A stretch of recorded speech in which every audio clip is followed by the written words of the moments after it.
The time had come to ask Nana's dad for permission to marry his daughter. It took most of Saturday afternoon and innumerable cups of tea. Cups with saucers were always a problem for Pops. If you spilt tea in the saucer, were you supposed to put it back in the cup, or, when nobody was looking, slurp it from the saucer? Pops decided not to do either, but then noticed spots of tea dripping on his jeans. Oh well, here goes, he thought. Mr. Shilling, Penny and I would like to get married, please. There, Pops had said it. Just one problem. Mr. Shilling had fallen asleep. Nana had to wake him up and Pops had to go through the agony all over again. Pops's mum and dad would be much easier. So the next day after Sunday tea, Mum and Dad, we're going to get married. Oh, David, Pop's mum looked surprised and said, that's a big commitment for any girl. Who to? Who would want to marry you? Nana was standing next to Pops. Me, she said. I want to marry Dave. Oh, good then, replied his mum. His dad looked at them both, filled his pipe, lit it, and said, good for you, congratulations. And that was it. On September the 4th, 1971, they were married. Yes, that's right, 50 years ago this year. 4 years later, Pops, with zoos and farms behind him, was now working on the buildings as a hod carrier and enjoying the life that God had so graciously given him. The Bible, from being a closed, stuffy book, was now the most exciting thing that Pops had ever read. There were huge bits of it he didn't understand, but the bits that he did made his heart leap and very often reduced him to tears. But as he read, a conviction started to grow and take hold of him. He knew he needed to be clean.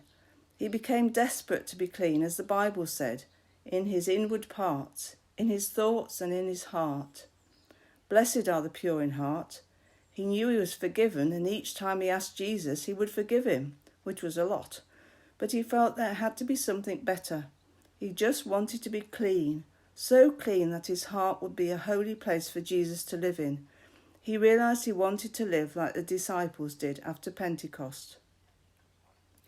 He said to Nana, I want a New Testament life. What do you mean?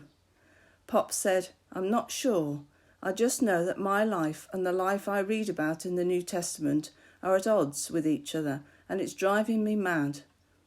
Late one night, Pops got a phone call from two ladies whom he knew slightly through their children. Their car had broken down travelling back from a Christian meeting. Pops borrowed a car and went out to fetch them home.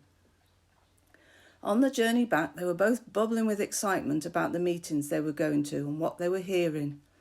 God's so much bigger than we thought, Dave. He wants to do greater things in us and through us than we ever thought possible, said Dulcie. Would you like to hear a tape of one of the meetings? Asked Marg. OK, thanks, Pop said, a little sceptical. I'll listen to it sometime. In fact, Pops played it that night while Nana was sleeping. The next day, Pops decided he must get to that meeting. He asked his two new friends if he could go with them, and of course they said yes. Pops can't remember a word anyone said, but he knew God wanted to and could make him completely clean. In fact, give him a new heart. All the way through, Pops kept saying, yes, Lord, that's what I want. Yes, Lord. Yes, Lord.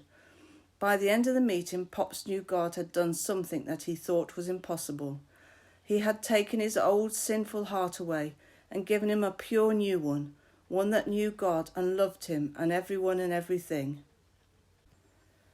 Pops knew that the next day, the next week, the next month would be the real test of what God had done. It was one thing to feel the love of God in a Christian meeting, but the proof of the pudding would be on the building sites, in the streets of the town, and in the secret places of his heart where no one can see except Jesus. In the past, Pops had been to rock concerts and remember the euphoria while the concert was on, but the second he had finished, so had the euphoria, and down to earth he came. But the wonderful thing Pops was experiencing was nothing to do with man. This was God's mighty Spirit, taking the power of sin away forever and washing him clean right down to his boots, and all he could do was praise him. Charles Wesley wrote, "Oh, for a heart to praise my God, a heart from sin set free, a heart that always feels thy blood so freely spilt for me.